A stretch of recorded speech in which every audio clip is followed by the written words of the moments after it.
యేసుక్రీస్తు జనాన్ని ప్రపంచం మొత్తం క్రిస్మస్ పండుగగా జరుపుకుంటున్నారని all India Christian council Kakinada జిల్లా ప్రెసిడెంట్ రిక్కీ గూటం పేర్కొన్నారు. కాకినాడ రూరల్ మండలం రమణిపేట గ్రామం రాయుడుపాలెంలో గల క్రిస్టియన్ అవుట్ రీచ్ చర్చిలో క్రిస్మస్ వేడుకలు ఘనంగా నిర్వహించారు.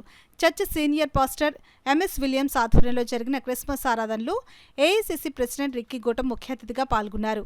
Church admin pastor Stephen Anand సారథ్యంలో చర్చ్ క్వైర్ స్తుతి గీతాలను ఆలపించారు. చర్చ్ పాస్టర్ ఎంఎస్ విలియమ్స్ వాక్య పరిచయం చేసి దైవ వర్తమానం వినిపించి క్రిస్మస్ సందేశం అందించారు.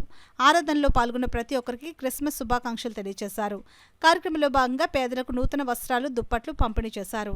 కార్యక్రమంలో అతిథులు రిక్కీ గూటం దంపతులను స్టీఫెన్ ఆనంద్, ప్రశాంతి దంపతులు సాలువా కప్పి ఘనంగా సత్కరించారు. ఈ కార్యక్రమంలో పెద్ద సంఖ్యలో చర్చ్ సభ్యులు, మహిళలు, విశ్వాసులు, నగర ప్రముఖులు, సండే స్కూల్ చిన్నారులు పాల్గొన్నారు.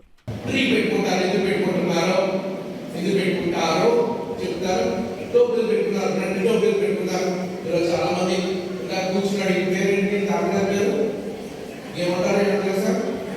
కూర్చున్నారు. ఆ తాతగారి పేరు ఏంటి సార్? శాంటా క్లాస్ అంటారు.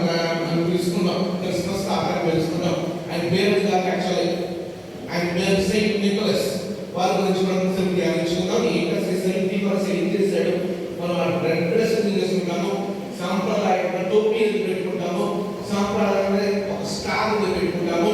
కొంతసేపు చాలా ప్రాంతాల నుంచి వచ్చారు కాబట్టి నేను చెప్తాను.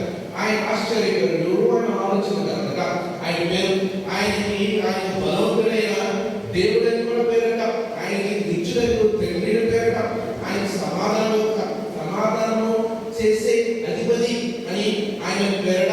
ఆయన ఎన్ని పేరు, ఆయన ఇమ్మానుయేలు పిలుస్తారు.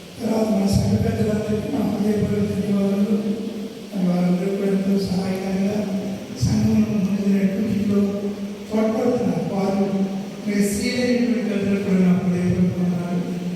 అది క్యారల్స్ 3 దినాలు తిరిగారు. 3 దినాల్లో కూడా దాదాపు 20 గ్రామాల్లో యేసుప్రభు జన్మించడానికి వచ్చేసారు. తర్వాత దాన్ని క్యారింగ్ చేయవలసిన వాళ్ళు ఎవరు? అది చాలా ప్రశ్న. దేవుని సువార్తను క్యారీ